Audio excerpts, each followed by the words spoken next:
brain. I Luke Cage, the rules hate on my name, but I'm paid from my pain. On nights gave me this blade, I'm saying grace. So save face and blame the melanin, man. Some discredit where I'm from, but I rep Kettering, fam. They say it's luck and not my elegant plans, but I'm from PG, ballin', took my shot like I'm Kevin Durant. Swish.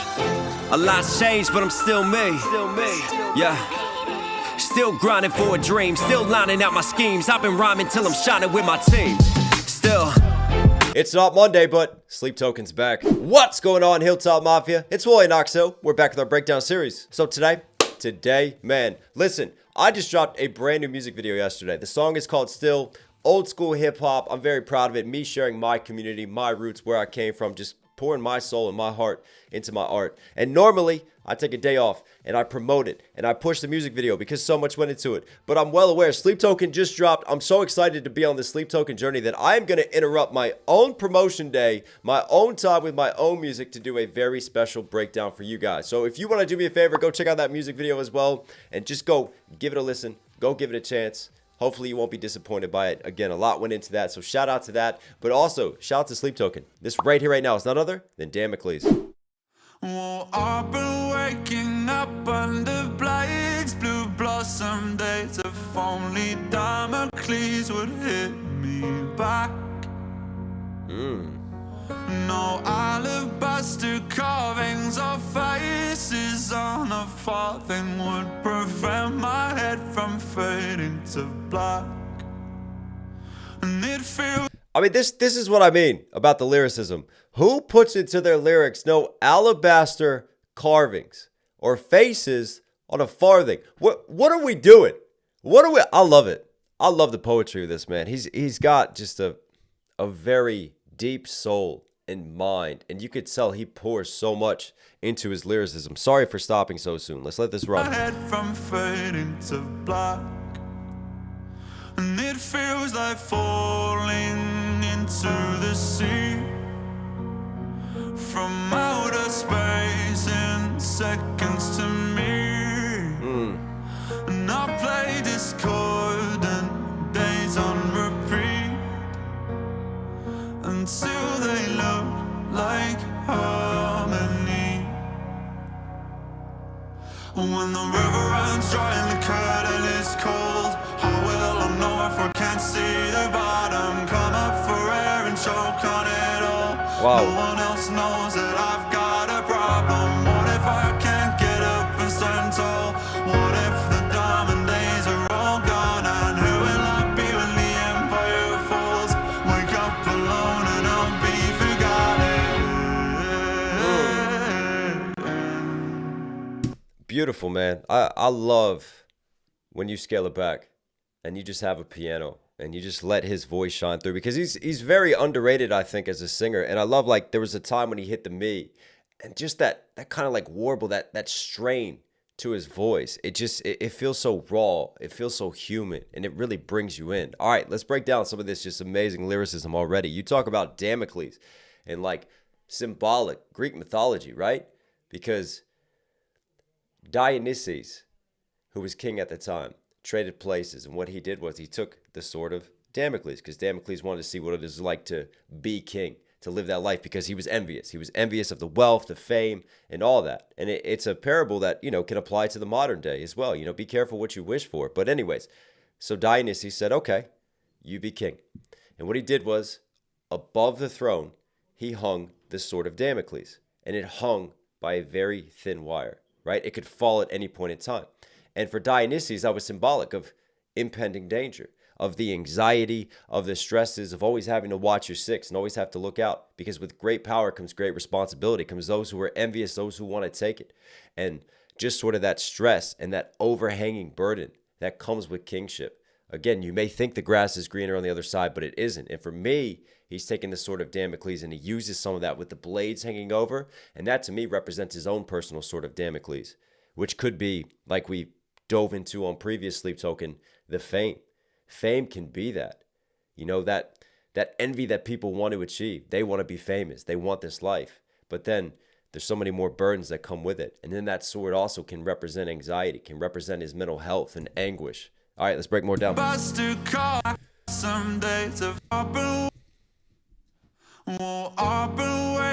Again, I love how we open just that little breath right before we dive and take the plunge once more. And then that piano just starts right away. There's no time wasted, no building into this, just straight into the punch. Up under blades, blue blossom days. If only Damocles would hit me back. I've been waking up under blades. Blue blossom days. You pair blades with blue blossom days. Again, there's sort of that juxtaposition that we've talked about in Sleep Token of light and dark, right? That yin and yang kind of cohabiting and walking together. And for me, blue blossom days of like spring, right? Blue flowers.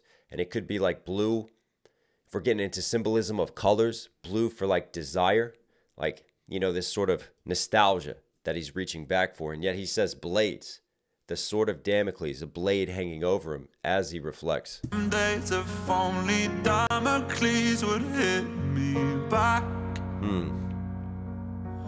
No alabaster carvings or faces on a farthing would prevent. Is he British?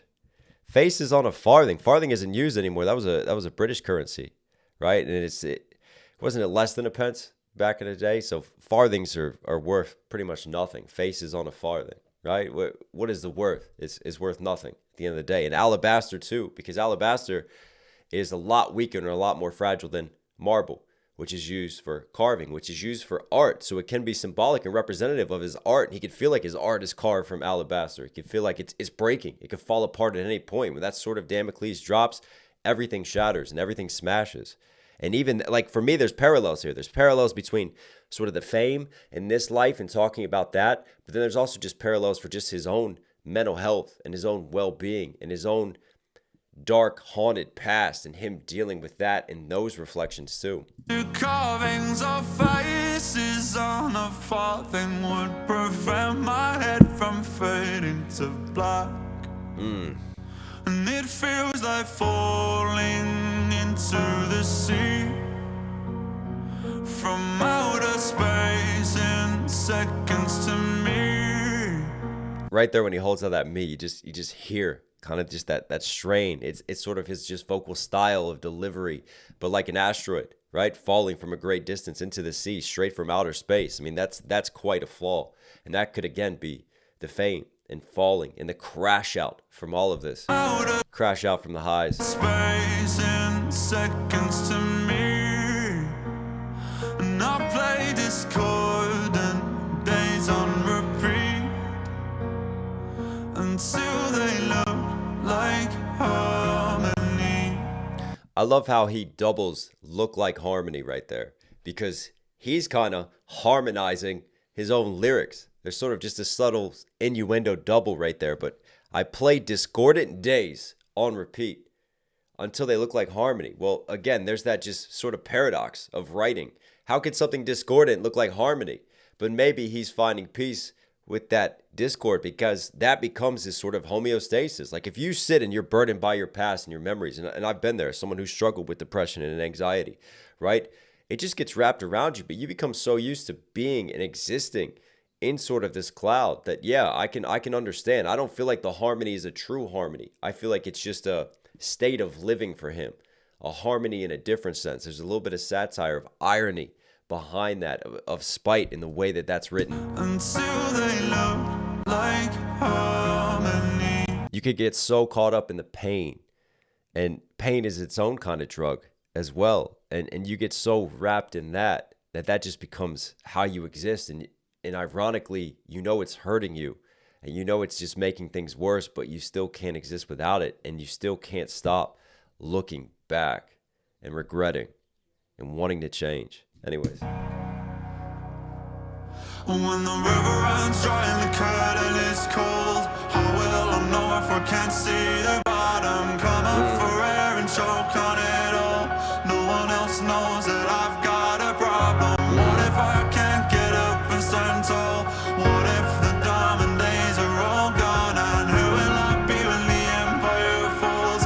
Wake up alone and I'll be forgotten. The diamond days, I love that. When the empire falls, to me, that could be a double of writing. Like, you know, when a record goes diamond, when our band was at our plateau Sleep Token diamond days versus when someone reflects on the diamond days. Almost again, that nostalgia, right? Like going back to better days, to when things just seemed a lot simpler. You know, what will happen at the end of all that? Again, there's sort of that duality of writing between just his mental, personal anguish and journey. And again, you could say the journey of Sleep Token. Firefalls, wake up alone and I'll be forgotten.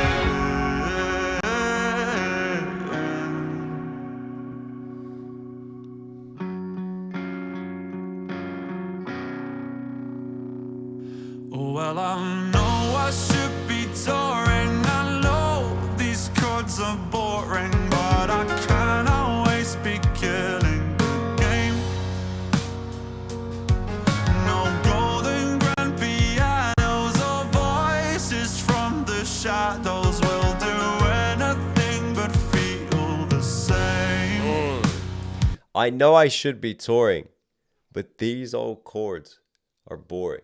Right, these same chords that he's playing, that he's putting together, and I feel like it makes sense because what I've broken down from Sleep Token so far, you could see that there's, with each success, also comes this burden. Again, the sort of Damocles in the kingship and rising to the top. This burden of innovation, because you never know where they're going to turn, what they're going to do next in terms of genre-defining sounds. And the more that you release and the more success you have, it also becomes like, well, this is the expectation now. And now I just feel like I'm falling short from this and feeling this, that I have to keep pushing when really sometimes it's okay to scale it back, when it's okay to simplify it, when it's okay just for me to release.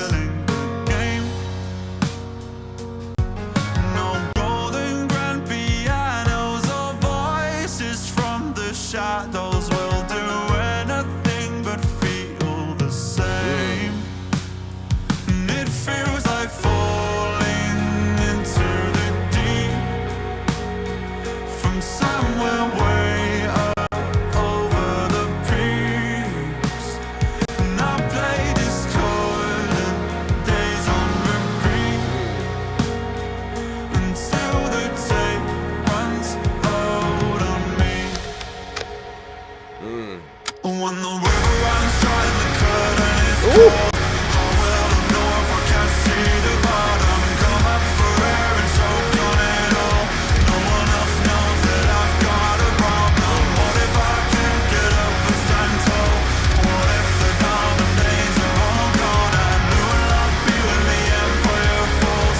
Wake up alone and I'll be forgotten. Nobody told me I'd be. Wow, I knew guitars had to come in at some point in time. And what I was going to say before that, just because of the nature of the piano and how just melodic, it's sad, but at the same time, it's beautiful. It's almost like a love letter to anxiety and stress and the angst of expectation. And there were some amazing lines, like right before that switch up until the tape, the tape runs out and you hear like the tape deck, right? The tape cuts for a second and then that's when you have the transition.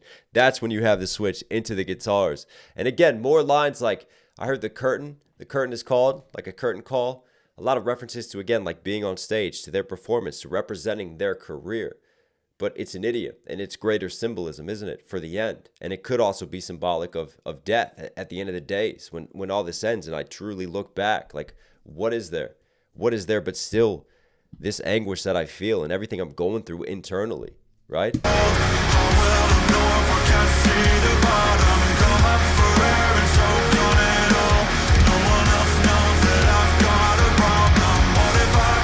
Come up for air and choke on it all.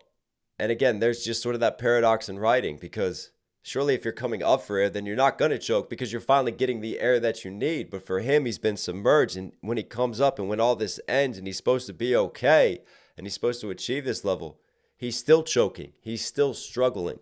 Wow. This is fucking sad if you listen to the lyricism. But it sounds so good to listen to. I feel guilty.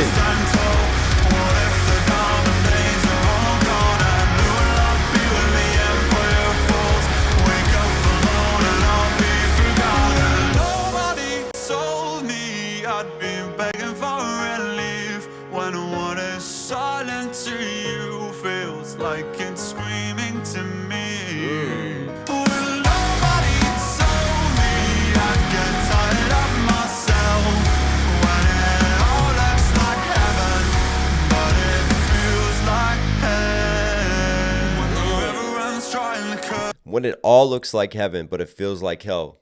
You know, that just me going off on my TED Talk about the sword of Damocles. That line right there for me just represents the moral of the story of Damocles so well. When it looks like heaven, but it feels like hell. And even before that, again, that juxtaposition when it's supposed to be quiet, and yet I hear it all screaming. I see it all differently. Like, you can't appreciate what someone else is going through until you walk a mile in their shoes. It's such a true statement. Like, people may smile, they may show you these masks, but you don't actually know what's going on inside and what they're dealing with. Myself, when it all looks like heaven, but it feels like hell. When the river runs dry and the curtain is cold, how will I know if I can't see the bottom? Come up for air and choke on it all.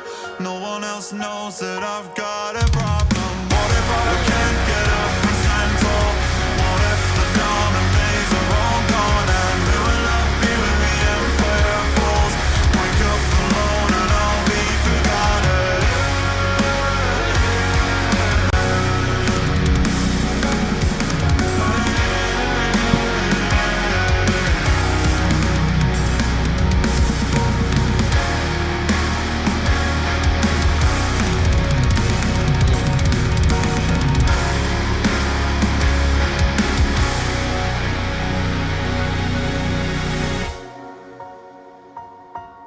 Yeah, you got to bring it back around with the piano, right?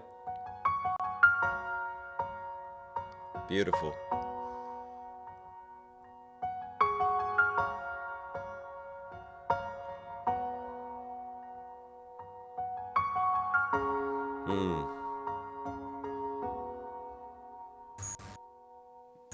What is it now?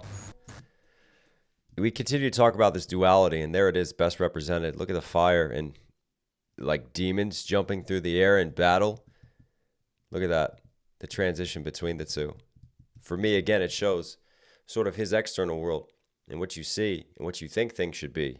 But then right here is underneath what's truly going on inside.